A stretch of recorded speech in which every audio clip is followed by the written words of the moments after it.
Sir, मियां नवाज शरीफ साहब की वापसी पे बड़े दावे थे 2020 में कि 21 में आ जाएंगे मियां साहब, फिर मियां साहब नहीं आए। अब 2022 शुरू होने जा रहा है। अभी एक खबर आई है मेरे पास कि मुस्लिम लीग नून की जानिब से मशवरा दिया जा रहा है कि नवाज शरीफ साहब 23 मार्च को पाकिस्तान वापस आ जाएं। आपको क्या लगता है कानूनी नुक्ता नज़र से कि मियां साहब के पास ऐसा मार्जिन है कि वो पाकिस्तान अब आने वाले चंद महीनों में वापस आ जाएं?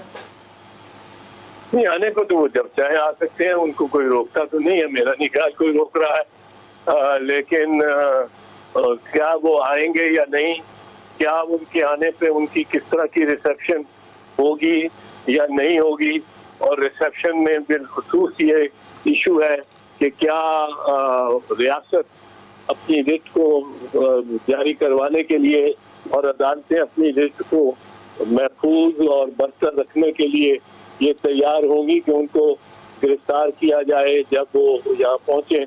क्योंकि जाहिर है जब वो 8 हफ्ते की छुट्टी लेकर और मुल्क से बाहर गए थे, वो 8 हफ्ते कहाँ और 2 साल कहाँ। 2 साल से उनके यहाँ परवाने निकल रहे हैं, उनके समन्स निकल रहे हैं, और वो लंदन में टहल पहल करके नजर आते हैं। अब उसमें जरूर उनकी पार्टी वालों की तरफ से ये मौक़िफ़ आएगा कि जी वो बीमार है। पर उन्होंने जो मेरी इत्तला है जो ज़्यादातर मीडिया से ली गई है वो कि उन्होंने अभी तक कोई किसी डॉक्टर की कंसल्टेशन, किसी बोर्ड की कंसल्टेशन तो वो होम डिपार्टमेंट को मुतमईन नहीं कर पाए बीमारी के मामले पे, इसलिए तो वीजा नहीं दिया उन्होंने। सर, अब उनको सूट करता है पाकिस्तान आना मियां साहब को? ये माहौल बन जाएगा आपके ख्याल में? इसका माहौल, सॉरी, वापस आने का माहौल अगले 2-3 महीने में बन जाएगा? नहीं, सियासी तो एतबार से तो यही माहौल होता है ना कि उनको लेने के लिए एक बहुत बड़ा क्राउड आ जाए। तो वो तो पिछली दफा तो कोई एक बंदा भी नहीं था, उससे पहले जब उन्होंने दुबई से आने की कोशिश की थी तब भी एक बंदा नहीं था, एक बंदा भी नहीं था। लास्ट टाइम जब आने एयरपोर्ट तक तो नहीं पहुंचे, लेकिन बंदे घरों से तो निकले थे सर, घरों से तो बंदे निकले थे, गिरफ्तारियां भी हो गई थी।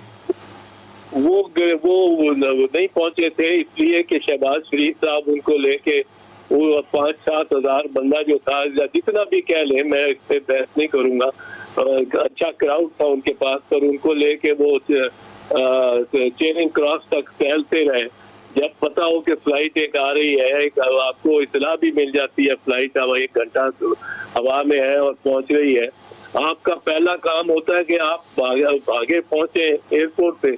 इस तरह की बात कभी पीपल्स पार्टी सर, मियां साहब अगर एयरपोर्ट पे आते हैं, मियां साहब अगर एयरपोर्ट पे आते हैं तो क्या एयरपोर्ट पे ही जैसे ही जहाज से निकलेंगे पाकिस्तान की जुरिस्डिक्शन में आ जाएंगे, वहीं गिरफ्तार हो जाएंगे एयरपोर्ट पे ही? कानून का तो यही तकाजा है, कानून का बिल्कुल ये तकाजा है कि ये मियां साहिबान और शरीफ बरादरान के लिए कोई नया फॉर्मूला कोई कानून का बनाया जाए। कानून उसके उनके लिए बिलखसूस एक अलहदा ही खाना बनाए वो, और अडयाला के बाकी कैदियों के लिए उसका कोई इतलाक ना हो, पर इनका और इनके लिए इनकी फेवरेटिज्म बड़ी होती रही है, बहुत होती रही है यार। इस वक्त भी सर वो कहते हैं मतलब ज्यादती होती रही है, आप कह रहे हैं फेवरेटिज्म होती रही है। वो तो अपनी ज्यादतियों की लिस्टें लंबी गिनवाते हैं। नहीं, ये उनका मौक़िफ़ है और उनको मौक़िफ़ का हक है। मैं ये तो ये कहता हूँ कि उनको अपने मौक़िफ़ का। ठीक है, एतजाज़ बहुत शुक्रिया आपका, बहुत शुक्रिया आपका। मैं जरा मियां साहब पूछूं, मियां साहब, मियां नवाज शरीफ साहब की वापसी मुस्लिम लीग नून के वर्कर्स, आप सब लोग, आप लोगों के लिए बड़ी ऑक्सीजन बन जाएगी। इससे पहले जो आपने बातें की हैं ना, अगर इजाज़त दें तो मैं 2 मिनट उसके लिए लूँगा, क्योंकि अगर आप कोई प्रोग्राम किसी के साथ सोलो करना होता है तो फिर हमें नहीं बुलाना चाहिए था आपको। बहरहाल मैं एक गुजारिश करूँ आपसे कि आपने 3rd एम्पायर की बात की थी, आपको याद होगा आपके कुछ जो एंकर हजरात हैं, कुछ जिनमें आप भी शामिल हैं, बदकिस्मती है कि आज 4 सालों में पाकिस्तान की जो तबाही मची है इसमें आप भी बराबर के मुजरम हैं, और पाकिस्तान की तबाही वो माहौल आप लोगों ने बनाया। और वो माहौल बनने आपने की वजह असेंबली से नहीं आना, आज मुजरिम हम हैं की मईशत। आप मुजरिम हैं, इसलिए पाकिस्तानी कौम के मुजरिम हैं।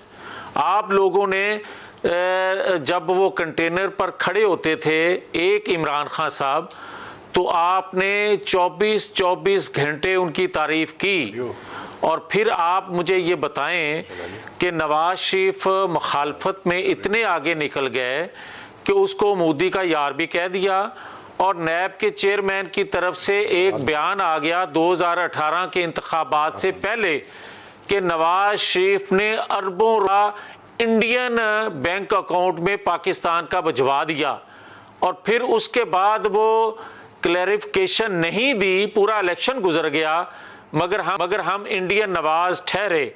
फिर आज की मैं बात कर लूं तो आपको याद होगा पीटीआई के प्रेसिडेंट थे मरकजी सदर, उनका नाम था जवेद हाशमी। बतौर मरकजी सदर उन्होंने कहा था कि नवाज शरीफ को हटाने का बंदोबस्त कर लिया गया है, और ये बात हमें इमरान खान साहब ने बताई है कि अदलिया के ज़रिए साकिब निसार साहब से जो उनकी कमिटमेंट हुई है उससे नवाज शरीफ को नाअहल करवाया जाएगा और इमरान खान का रास्ता हमवार किया जाएगा। फिर आपको ये भी याद अगर नहीं रहा तो आज की बात सुन लें। ब्रिगेडियर एजाज शाह फरमाते हैं कि अगर नवाज शरीफ 4 लोगों की बात मान लेते तो नवाज शरीफ चौथी दफा पाकिस्तान के प्राइम मिनिस्टर होते। फिर आपको अगर ये बात भूल गई है तो आज ब्रिगेडियर एजाज शाह फरमाते हैं कि मैं पहले तो वजाहत कर दूं इमरान खान, मैंने मीडिया का नहीं कहा, मैंने चंद एंकर पर्सन आप जैसे लोगों का जिक्र किया है। मैंने जिक्र किया है कि क्या मियां साहब मैंने कहा था कैनेडी फंड में लिखो, मियां साहब मैंने कहा था कि मनी ट्रेल नहीं देनी। अच्छा मेरी बात, मैंने तो नहीं फैसला दिया कि सादिक और मियां नवाज साहब नहीं है, मैंने तो नहीं कहा कि सौदेबाजी करके पाकिस्तान से बाहर जाए, मैंने तो नहीं कहा मियां साहब, ये कोई मेरा तो कसूर नहीं है इसमें। भाई बात सुने ना आपने, मियां साहब आप हमारे ऊपर डायरेक्ट इल्जाम तो ना लगाएं यार, आपके खिलाफ कोई खबर दे दे तो आपको गुस्सा चढ़ जाता है। आप सुन ले एक सेकंड, आपने बात की, मैंने तहम्मुल से आपकी बात सुनी, हौसला करें। मेरे नहीं आप डायरेक्ट इल्जाम ना लगाएं, मैं आपके ऊपर ये तो नहीं कह रहा कि आपने शेखुपुरा में कौन सी करप्शन की है, मैंने कभी कहा आपके बारे में, मैं आपकी जातियात पे नहीं जा रहा, आप जातियात पे उतर आते हैं। आपको खबर सुनने का हौसला होना चाहिए। आप वो लोग हैं, नहीं आ रहा ना, आप वो लोग हैं जिन्होंने पाकिस्तान की तबाही बर्बादी करने में मरकजी किरदार अदा किया। आपको आज मियां साहब देखें ना हमारी ऑफशोर कंपनीज हैं, रिंग रोड ना हमारे लंदन में फ्लैट्स हैं, आज आप मियां साहब ना हमारे चपरासियों के अकाउंटों में अरबों डॉलर हैं, आज आप ना मियां साहब हमारे ड्राइवरों के पास इतने पैसे हैं, ना पटवाले के अकाउंट में पैसे रखे हैं, ना हमारे ऊपर नैब के अंदर केसेस हैं। मियां साहब अगर हमारे ऊपर ये सारा कुछ नहीं है, आपके ऊपर है, तो हमारा इसमें क्या कसूर है? केसेस आप पे इदारे बना रहे हैं यार, हम क्या कर रहे हैं, हम तो रिपोर्ट कर रहे हैं। करें, हौसला करें, सुने बात मेरी, ये कोई तरीका नहीं है कि आप बैठ के जहां जिसकी चाहे पगड़ी उछाल दें। बात सुने, बात ये है कि अगर आपको कुछ नजर नहीं आता, आपके पास तो पैसे होंगे, यहां से अच्छी खासी तनख्वाह आपको मिल रही होगी, मगर आप उन 22 करोड़ लोगों को देखें जिनके पास 2 वक्त की रोटी नहीं है। अगर आपको ये भी नजर नहीं आता तो फिर सुने, देखें ना मियां शहबाज शरीफ साहब देखें कि असेंबली में आके 22 करोड़ लोगों का मुकदमा लड़े, आपने बात कर ली है, दूसरों को भी सुने। मियां साहब वक्त खत्म हो गया मेरे पास, लेकिन ये किसी बात का जवाब नहीं होता तो आप लोग मीडिया पे चढ़ाई शुरू कर देते हैं। मेरे ख्याल में इस तरह बात नहीं बनेगी, आपको जवाब देना पड़ेगा कि मियां साहब कब आएंगे। दवाई लेने गए अभी तक वापस नहीं आ रहे, हद हो गई है। वैसे अब तक के लिए इतने अपना ख्याल रखिएगा। नाज़रीन मुलाकात होती है कल, अल्लाह हाफ़िज़।